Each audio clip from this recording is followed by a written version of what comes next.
Hello and welcome to Season of War. Today we are not playing a battle. We just played a battle, but in this video we're going to be talking about the new Slaves to Darkness battle tome. Ryan, you just had your first battle with it, trying it out in a matchup we had here. No spoilers. The match is going to be coming out later this week, but I guess you've read the book now, looked over things, first impressions. Yeah, so I mean, I've been playing Slaves a long time, like 1996-ish. Like I had those decades. The Hero Quest Chaos Warriors. I had those, and I had the box from Games Workshop that basically copied those, and I've been doing it ever since. So there's been a roller coaster of life in this army.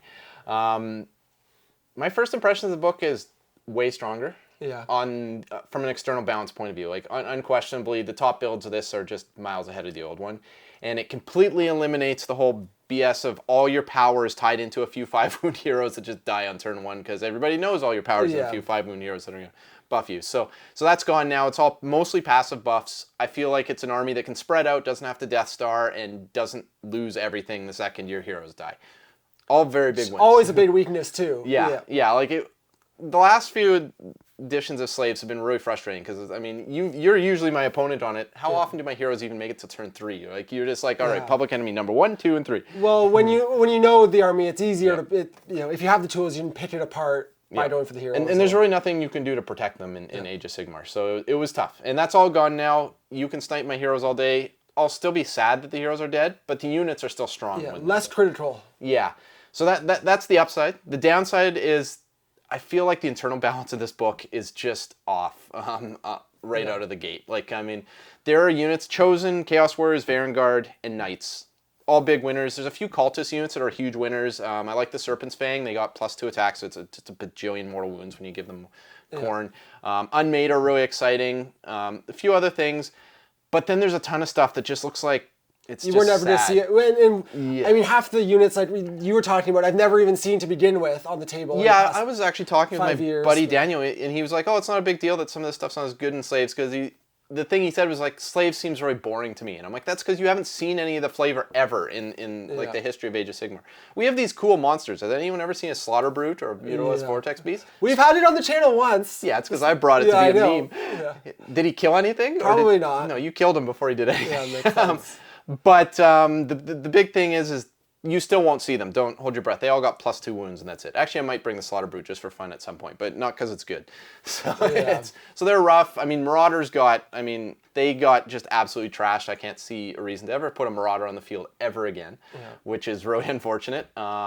Demon Princes got the rough end of the stick, I think, too. They got a little cheaper, but they hit like wet noodles now. They always hit like wet noodles, but they really hit like wet noodles now. For 190 points, you're getting basically nothing. So the heroes are kind of hit and miss. Mostly the heroes got weaker in terms of combat. Like the Karkadrak lost a couple attacks, lost his self-healing, but he got a strike first thing when he charges in with Knights. So I think there's tactical play there. Yep. But gone are the days where you're thinking, oh, I'm going to have this cool hero that's going to do crazy things. I mean, that's what I grew up on with Chaos. So it's something that I'm going to really miss. But I mean, you can still do that with Archaon. You have Archaon, and that's it. The rest of your heroes are all wet noodles, and you're bringing them for utility, and most of them lost their utility, so you're mostly not bringing them. Yeah, I do. One of the things I gravitated towards when just reading it first is like the Karkadrax or the Chaos Lord on Demonic Steed, where you can like charge in, activate first, then activate another unit, so you can like, with Chaos Knights, you could potentially have 4 units activating at the start of combat. Yeah, so there's potential power there if you can align that charge. Yes. Blades of Khorne right now is our greatest friend because all the buffs in Blades of Khorne target Khorne mortal units, which is what we have. So I think the best heroes in our army are not in our army right now because they just, I mean, a big AoE +1 attack on stuff like Chosen and Chaos Warriors is absurdly good. From the Bloodstoker, or there's a Bloodstoker for +3 run in charge. Aspiring Deathbringer. Even the Lord on Juggernaut gives everyone, or 3 units, reroll wounds. Like, it's just like, this is way better than the buffs that the heroes in the army have. So we know at some point when Khorne gets a new book, we'll probably lose a lot of those synergies. But at the moment, they're very strong. Absolutely fantastic. I mean, in terms of the marks, I think there's 2 clear winners in this book. Khorne and Nurgle stand above the others. I've had some discussions with people, and they think Undivided has some play because there's some tricksiness to it with taking advantage of the Eye of the Gods table.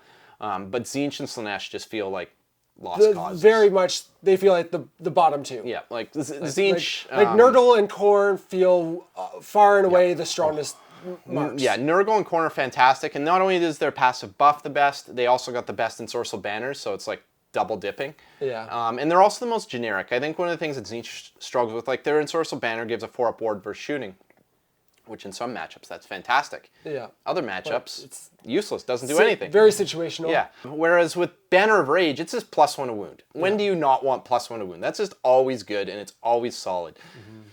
So yeah, we're going to be playing a lot of Khorne and Nurgle, and you're going to see a lot more mixed armies. The way book is built, I don't see Mono God being a thing. You can't take more than one of the same ensorcelled banner, and you're probably going to be taking multiple ensorcelled banners in a lot of builds because they're just so good.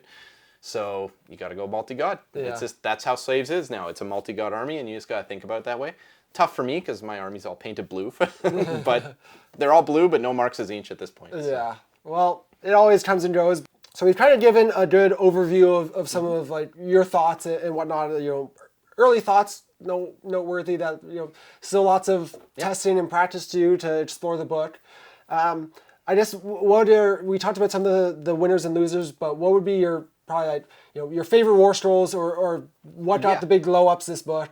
I mean, Warriors are the obvious. I think they're the biggest winner across the board. They got an extra rend. They get +1 attack now if they're wholly within your territory or your opponent's territory.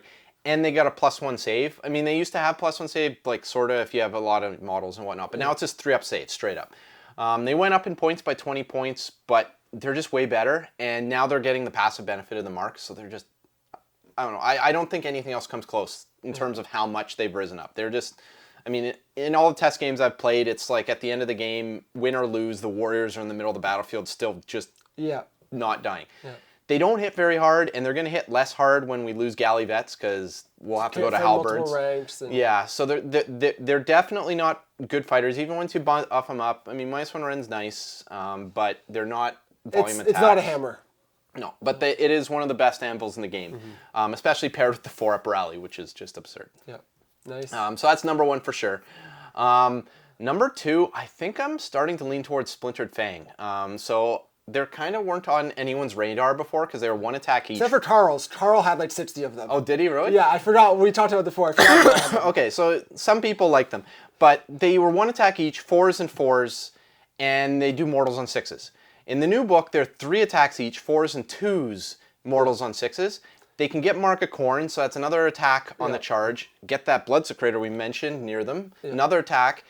We're now talking about 51 attacks out of a 100-point unit. Yeah. So I think there's something magic there. I don't own any yet, but I think there's something special there, and they look really exciting to me. So that's why I give them number 2. I think they're the sleeper hit because nobody's talking about them. Yeah, and even just like you said, in minimum 10s, just stand there. Like if you can be a screen. them. You're happy if the unit dies and it's screened for you, and then if they get the opportunity to hit. And I challenge someone out there to put 150 of those on the table at some point. If you can find them, they're all out of stock when I was looking today, or pretty much, at least here in Canada. So I don't know if they didn't make enough. I don't think they were super popular, so I don't think they sold a ton. But so there's them. Carl bought them all. So. Yeah. So that's number 2. Number 3, I'm gonna do a tentative Chosen because I think Chosen are a really interesting unit right now. If you run the numbers, they're actually statistically no stronger than they used to be. They're a lot more points, they hit a lot harder, but point for point, they're about the same. They traded away an aura of, I think it was +1 a wound before, when they kill something, for the once per game attack twice, and also a roll in the Eye of the Gods table at the start of the game. And I think that's an upgrade, and I think the way marks work is a huge upgrade. I'm tentative on them because they're really expensive for what they do, and they don't have the defenses that the other stuff has. Mortals chew through them like butter, and that's a problem. So I got to keep testing, but I think they're exciting. So. Nice.